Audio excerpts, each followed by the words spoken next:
Hola, querido público de Ojo Loco, bonjour ou bonsoir à vous. Euh, donc tout d'abord, je voudrais remercier le festival pour avoir choisi Baracoa pour en faire partie de leur programmation.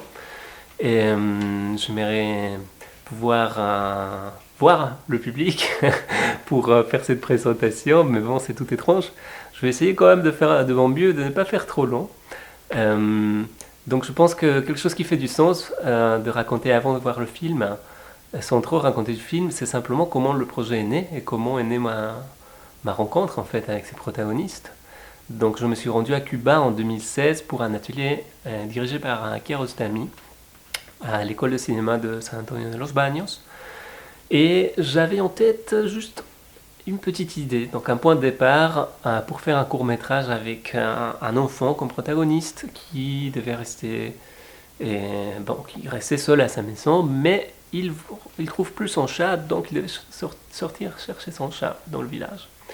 Et donc pour faire du casting, donc pour essayer de trouver un enfant qui puisse peut-être correspondre à ce personnage que j'avais en tête, et puis aussi pour m'inspirer aussi de mes rencontres, et puis on crée un personnage par rapport à partir de ces rencontres. Je suis allé dans ce petit village qui est proche de l'école du cinéma, à Pueblo Textil.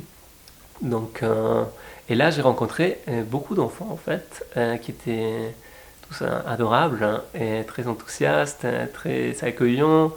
Et donc, j'avais envie de travailler avec plusieurs d'entre eux. Et vers la fin de la journée, quand j'avais déjà vraiment énormément d'enfants autour de moi, et il y a donc Lionel et Antoine qui arrivent, et un peu moins intéressés que les autres, et un peu plus dans une attitude donc ils venaient ils sont approchés plus pour demander des explications, plus que par fascination ou autre chose.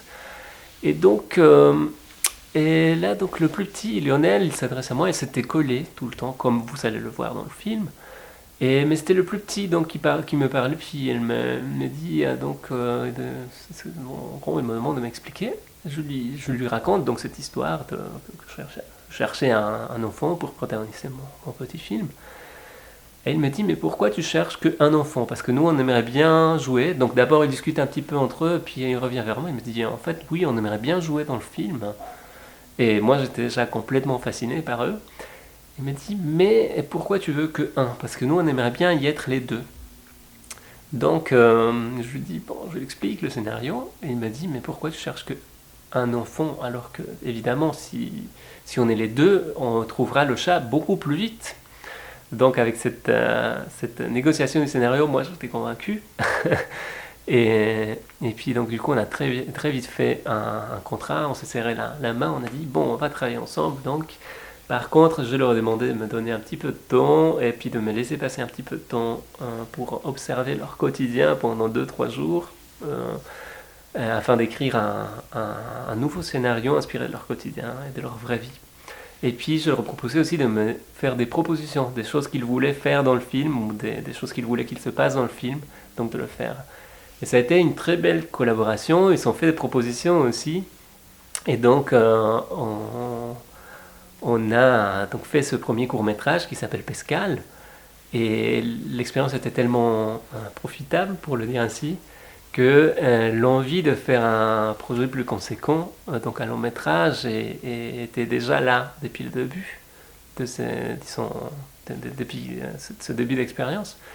Et pendant les 6 mois qui ont suivi, à distance, donc j'ai entretenu la relation avec eux par téléphone, en les appelant régulièrement, et puis avec la même dynamique, donc ils pouvaient faire des propositions, et moi je leur posais des questions d'ordre par rapport à comment ils s'occupaient leur temps pendant leurs vacances, des choses comme ça. Et par rapport à plein de choses simples aussi, mais aussi par rapport à des questionnements peut-être plus existentiels ou philosophiques, tout en restant humble. Et donc le scénario s'est créé comme ça. Donc j'ai écrit le scénario de cette façon-là. Et puis je me suis rendu à Cuba 6 mois plus tard pour tourner Baracoa. Donc il y a beaucoup d'improvisation, beaucoup de liberté, mais c'est vraiment un travail. Disons, c'est difficile de définir où est la fiction, où est le documentaire. Je pense que c'est pas un film qui s'est défini comme l'un ou l'autre, et il est les deux à la fois. Donc je vous propose de le recevoir comme il est, sans le catégoriser, et de profiter simplement de passer du temps avec Lionel et Antoine et de partager leurs expériences et leur vision du monde. Et merci encore pour être là et je vous souhaite un bon visionnement en espérant de vous rencontrer, donc de rencontrer le public de Grenoble dans le futur. Et bon visionnement.